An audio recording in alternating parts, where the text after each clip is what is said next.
Brazil ফুটবলের ভরাডুবির কারণ কি? শুধুই কি কোচ সমস্যা, ফেডারেশন কিংবা ফুটবলারদের দোষ? যদি বলা হয় ব্রাজিলের এই ভরাডুবির পেছনে আছেন ব্রাজিলের কিংবদন্তি ফুটবলাররা কিংবা তাদের খামখেয়ালি জীবনযাপনের কারণেই আজকের ব্রাজিলের এই হাল, তাহলে কি বিশ্বাস করবেন?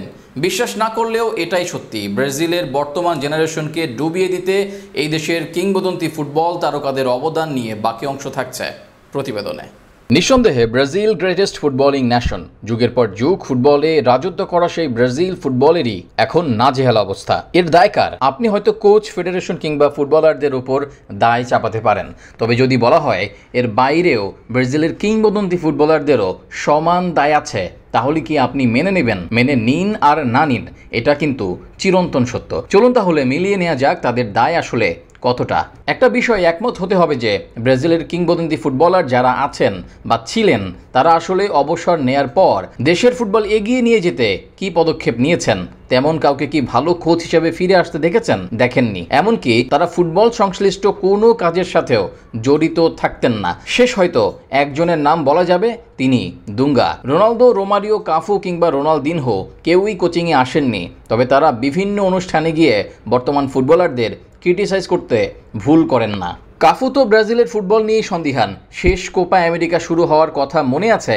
একটা বড় টুর্নামেন্টের আগে রোনালদিনহো কি সব কথাই না বলেছিলেন, ফুটবলারদের মধ্যে নাকি প্যাশনই নাই। একজন কিংবদন্তির মুখ থেকে এমন কথা শুনলে ফুটবলাররা শুরুতেই তো মনোবল হারিয়ে ফেলে। ব্রাজিলের কোনো ম্যাচ দেখতে না গেলেও রোনালদিনহোকে ঠিকই পাওয়া যায় পার্টিতে। রোনালদোর কথা বলতে গেলে কি বলা যায়, খেলোয়াড় থাকা অবস্থাতেও ফিটনেস নিয়ে চিন্তা ছিল খুব কম। অবসরে যাওয়ার পর মাঝে ভ্যানিশ হয়ে গিয়েছিলেন। এখনও মডেল নিয়ে খুব দারুণ লাইফ লিড করেন রোনালদো। দানি আলভেস রেপ কেসের আসামি হয়ে জেল খেটে এসেছেন। সবাই যেন একই পথের পথিক। গত 20 বছরে এরাই ব্রাজিলের বড় মাপের লেজেন্ড, কিন্তু ব্রাজিল ফুটবল নিয়ে তাদের কোনো মাথা ব্যথাই নেই। তবে টেলিভিশনে টকশোতে ঠিকই এসে বর্তমান ফুটবলারদের ধুয়ে দেন।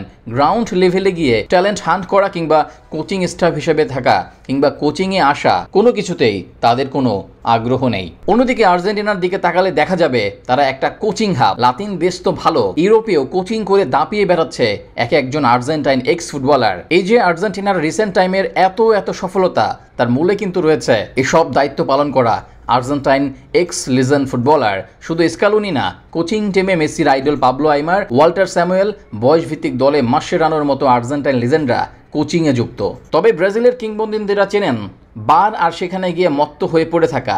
নেশা, নারী তাস, এই তিনটা জিনিস দিন শেষে ধ্বংসই ডেকে আনে। আর ব্রাজিল ফুটবলের ধ্বংসের অন্যতম কারণ এগুলো, যার বড় দায় এদেশের লিজেন্ডারি ফুটবলারদের।